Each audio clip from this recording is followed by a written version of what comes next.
हम बात करेंगे टेक्निक्स ऑफ फाइनेंशियल एनालिसिस की। फाइनेंशियल एनालिसिस के बारे में हमने पहले बात कर चुके हैं और आज हम बात करेंगे उसके टेक्निक्स की, क्या क्या टेक्निक्स है जो कि फाइनेंशियल एनालिसिस के लिए यूज़ की जाती हैं। तो देखिए, टेक्निक्स की बात करें तो टेक्निक्स तो बहुत सारी हैं जो यूज़ की जाती हैं, और ये टेक्निक्स है जो विशेषज्ञ हैं वो अपने अनुसार कुछ कम, कुछ ज़्यादा, कुछ एक या दो या कुछ अधिक, इस तरह से आप कोई भी टेक्निक्स अपनाकर वो फाइनेंशियल एनालिसिस करते हैं। और ये उन पे उनकी प्रकृति और उनके व्यवसाय की जो नेचर है उस पर डिपेंड करता है कि वो किस तरह की टेक्निक यूज़ करना चाहेंगे। तो यहाँ की जो तकनीकों जो हम उल्लेख कर रहे हैं, जो हम बता रहे हैं, उनका व्यवहार में वित्तीय विश्लेषण हेतु बहुत अधिक उपयोग किया जाता है। तो देखिए, जो कौन कौन सी उपयोग जो टेक्निक है वो हम बता रहे हैं अब आपको। Tools and techniques of financial analysis, उसमें सबसे पहले आता है कंपेरेटिव स्टेटमेंट एनालिसिस। इसको कंपेरेटिव बैलेंस शीट और इनकम स्टेटमेंट भी कहते हैं। तो पहली है जो है तुलनात्मक चिट्ठा एवं आय विवरण और तुलनात्मक विवरण विश्लेषण। तो देखिए, जो टेक्निक्स हम आपको बता रहे हैं इनको हम बाद में और डिस्कस करेंगे। अभी हम पहले केवल इनके नाम की बात करते हैं कि ये जो टेक्निक्स हम यूज़ कर रहे हैं फाइनेंशियल एनालिसिस में। सेकेंड है कॉमन साइज फाइनेंशियल स्टेटमेंट, समानाकार वित्तीय विवरण। नेक्स्ट, ट्रेंड एनालिसिस, प्रवृत्ति विश्लेषण, रेशियो एनालिसिस, अनुपात विश्लेषण, फंड फ्लो एनालिसिस, कोष प्रभाव विश्लेषण, कैश फ्लो एनालिसिस, रोकड़ प्रभाव विश्लेषण, ब्रेक इवन एनालिसिस, सम विच्छेद विश्लेषण। फिर आ जाते हैं एवरेजेस एंड ग्राफ्स, औसत एंड ग्राफ। तो इस तरह से बहुत सी टेक्निक्स हैं जो कि फाइनेंशियल एनालिसिस के लिए यूज़ की जाती हैं, और इन सभी टेक्निक्स की जो यूज़ की जा रही हैं, इन्हीं टेक्निक्स पे आपके आने वाले चैप्टर्स इसी पर आधारित हैं। तो आपको इन टेक्निक्स को बहुत अच्छे से समझना है बच्चों, ताकि आप आने वाले चैप्टर्स में आसानी से न्यूमेरिकल प्रॉब्लम्स को आसानी से कर सकें, और साथ ही जिसका थ्योरी पार्ट है उसको भी साथ में कवर कर सकें। तो देखिए, सबसे पहले हम बात करेंगे कंपैरेटिव फाइनेंशियल एनालिसिस, तुलनात्मक वित्तीय विवरण। तो देखिए, जो तुलनात्मक वित्तीय विवरण है यह विश्लेषण की एक बहुत ही महत्वपूर्ण टेक्निक है, या सर्वोत्तम टेक्निक मान सकते हैं इसको। कि वित्तीय विश्लेषण जो है उसकी सहायता से प्रभावपूर्ण और उचितपूर्ण निष्कर्ष निकालने के लिए यह आवश्यक होता है कि विस्तृत एवं पर्याप्त सूचनाओं के साथ साथ सामयिक तुलनात्मक सूचनाएं भी उपलब्ध हों। तो इस तरह से कंपैरेटिव फाइनेंशियल एनालिसिस किया जाता है, ताकि जो तुलनात्मक जो सूचनाएं वो भी हम आसानी से प्राप्त कर सकें। और इसकी मीनिंग की बात करें तो comparative financial analysis means showing items of balance sheet and items of profit and loss account of 2 or more than 2 years of entity। It means कि जो कंपैरेटिव फाइनेंशियल एनालिसिस है उसमें बैलेंस शीट और profit and loss account के 1-2 साल या 1 से 2 से अधिक सालों के जो आइटम्स हैं उनको दिखाया जाता है, उनको बताया जाता है। और balance sheet and income statement which are alone are prepare in a comparative form because they are the most important statement of financial position. और केवल जो बैलेंस शीट है और इनकम स्टेटमेंट है उन्हीं को कंपैरेटिव फॉर्म में क्यों दर्शाया जाता है, क्योंकि ये जो फाइनेंशियल स्टेटमेंट के अंदर जो फाइनेंशियल पोजीशन को शो करने वाले मेन स्टेटमेंट है। ठीक है।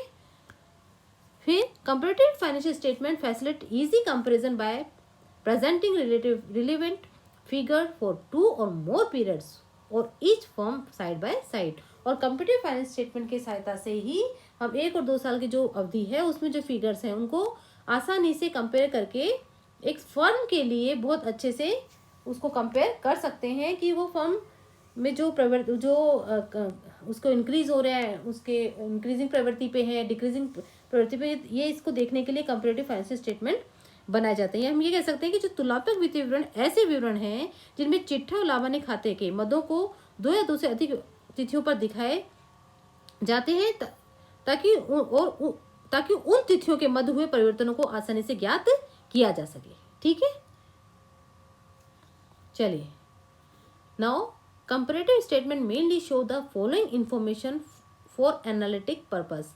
अब जो कंपैरेटिव फाइनेंस स्टेटमेंट है वो कौन कौन सी इंफॉर्मेशन दिखाती है एनालिटिक पर्पस से, तो बात करते हैं हम सबसे पहले एब्सोल्यूट डाटा की। अब वो किसमें होता है, मनी वैल्यूज और रुपीज अमाउंट।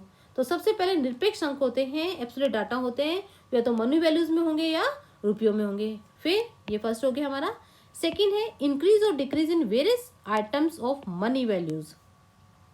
इट मीन्स जो विभिन्न मदों में वृद्धि या कमी को निरपेक्ष अंकों में व्यक्त किया जाता है। ठीक। नेक्स्ट, इंक्रीज और decrease in various items in terms of percentage. विभिन्न मदों में वृद्धि या कमी को प्रतिशतों के रूप में प्रकट किया जाता है। ठीक है ना, परसेंटेज के रूप में भी किया जाता है इसमें। और फिर है कंपैरिजन एक्सप्रेस्ड इन रेशियो, और अनुपातों के रूप में तुलनाएं व्यक्त की जाती हैं। तो इस तरह से जो वित्तीय विवरण है उसमें जो फाइनेंशियल एनालिसिस के लिए जो कंपैरेटिव स्टेटमेंट बनाए जाते हैं उसमें मेनली ये सारी इंफॉर्मेशन एनालिटिक पर्पज से शो की जाती है। अब इसके साथ साथ ही हम ये भी कह सकते हैं कि जो वित्तीय विवरण बनाए जाते हैं उनके तुलनात्मक विवरण तैयार करते समय हमें यह ध्यान रखना चाहिए कि जिस अवधि के वित्तीय विवरण फाइनेंशियल स्टेटमेंट तैयार किए जाते हैं उस अवधि में अकाउंटिंग इंफॉर्मेशन में जो संकलन दर्ज करने की तथा प्रस्तुतिकरण के लिए अगर कुछ जो टेक्निक, जो विधि और साथ में जो सिद्धांत का प्रयोग किया गया था उनमें कोई आधारभूत परिवर्तन तो नहीं किया गया था, मतलब कोई चेंजेस नहीं होना चाहिए। समय के अंतराल के कारण ऐसा कोई भी आधारभूत परिवर्तन तुलनात्मक वित्तीय विवरणों के महत्व को समाप्त कर सकता है। ठीक है, तो और इस प्रकार के विश्लेषण अर्थहीन हो जाते हैं। तो ये चीज भी ध्यान में रखनी चाहिए इनको एनालिसिस करते समय। अब हम बात करेंगे advantage of comparative financial statement की, कि जो कंपैरेटिव फाइनेंशियल स्टेटमेंट है उसके क्या एडवांटेज है, उसके क्या लाभ है। तो देखिए, लाभ की बात करें तो वो तो हमने आपको बता ही दिया है कि जो कंपैरेटिव फाइनेंशियल स्टेटमेंट है उसकी सहायता से हम विभिन्न अवधियों में अलग अलग अवधि में प्रकट जो संबंधित सूचना एक साथ प्रस्तुत करने के बाद उसमें हुए परिवर्तनों और प्रभावों की हमें क्या है बारीकी से जानकारी मिल जाती है। तो इस तरह से जो फाइनेंशियल कंपैरेटिव स्टेटमेंट है उनके क्या क्या लाभ हैं। तो फर्स्ट है comparative financial statement indicate trend of progress. तो सबसे पहले क्या बताता है, ये प्रगति की प्रवृत्ति को दर्शाता है। तो जो तुलनात्मक वित्तीय विवरण है उसे कौन कौन से प्रगति की प्रवृत्ति को दर्शाता है, देखिए उसमें तुलनात्मक वित्तीय विवरणों में सेल्स, बिक्री हुए माल की लागत, ग्रोस प्रॉफिट, नेट प्रॉफिट तथा विभिन्न जो असेट्स और दायित्व हैं उनके मूल्यों को ऐसे प्रारूप में दर्शाया जाता है कि संस्था की कार्य निष्पादन की कुशलता तथा वित्तीय स्थिति एवं जो प्रॉफिटेबिलिटी को सरलता से मूल्यांकन किया जा सके, साथ ही उसमें कमी या वृद्धि दिखाने की प्रवृत्ति भी ज्ञात की जा सके। तो इस तरह से कंपैरेटिव फाइनेंशियल स्टेटमेंट से उसकी जो प्रवृत्ति है कमी और वृद्धि की वो ज्ञात हो जाती है, और साथ ही आसानी से जितने भी हमने बात की कि net profit, cost of goods sale, और उसके बाद हम करेंगे कि नेट प्रॉफिट, ग्रॉस प्रॉफिट, इन सबकी जो इनकी लाभदायकता और वित्तीय स्थिति की आसानी से मूल्यांकन हो जाता है। तो इसलिए बहुत ही महत्वपूर्ण है। फिर हम बात करेंगे next, by comparative financial statement comparison are easy. बिल्कुल सही है, क्योंकि जब कंपेयर कर रहे हैं तो इसके द्वारा आसानी से कंपैरिजन इजी हो जाता है। तो जो कंपैरेटिव फाइनेंशियल स्टेटमेंट है उसमें 2 या 2 से अधिक वर्षों के फाइनेंशियल स्टेटमेंट की मदों को साथ साथ व्यवस्थित करके दिखाया जाता है, जिसके कारण क्या होता है उनमें की गई तुलना बहुत आसानी से हो जाती है तथा आसानी से परिवर्तन दिखाए जा सकते हैं। तो इस तरह से बहुत जो कंपैरिजन को बहुत इजी बना देता है।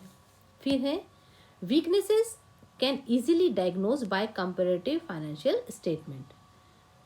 देखिए, एक और एडवांटेज है इसका कि जो वीकनेसेस हैं, जो कमजोरियां हैं उनको आसानी से बता देता है ये, कि जब दो या एक ही प्रकार की संस्थाओं अथवा 2 अवधियों का जो तुलनात्मक अध्ययन करके कंपैरेटिव स्टेटमेंट से किया जाता है। ये बात करें कि जब तुलनात्मक अध्ययन किससे कर रहे हैं, कंपैरेटिव फाइनेंशियल स्टेटमेंट से कर रहे हैं, और उसके द्वारा रेशियो निकाले जाते हैं, तो व्यापार चक्रों तथा वित्तीय स्थिति की कमजोरियां शीघ्र ही उनको आसानी से कैच में आ जाती हैं, और यह ज्ञात हो जाता है कि परिवर्तनों का रुख व्यवसाय के लिए अनुकूल है या प्रतिकूल है, कि वो किस तरफ रुख उसका जा रहा है।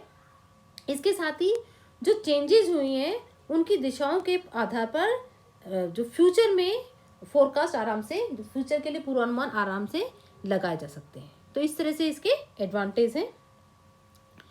अब हम बात करेंगे limitations of comparative financial statement, कि जो कंपैरेटिव फाइनेंशियल स्टेटमेंट है उसकी क्या लिमिटेशन है। देखिए हमने पॉजिटिव तो बहुत देख लिए, अब इसकी देखो लिमिटेशंस भी कुछ होती हैं।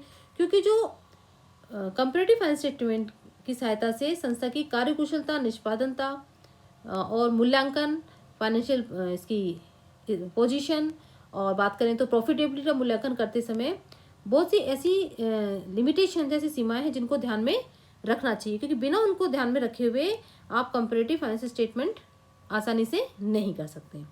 तो बात करते हैं, it is hard to compare financial statement when accounting policies are change. देखिए, it is hard to compare financial statement when accounting policies are change. अगर अकाउंटिंग पॉलिसीज में अगर कुछ चेंज हुआ है तो ये बहुत ही हार्ड होगा। क्या?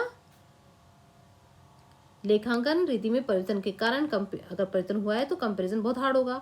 तो वित्तीय विवरण के विश्लेषण में अगर लेखांकन रीतियों नीतियों में परिवर्तन का प्रभाव पड़ रहा है तो उसका भी ध्यान में रखना चाहिए।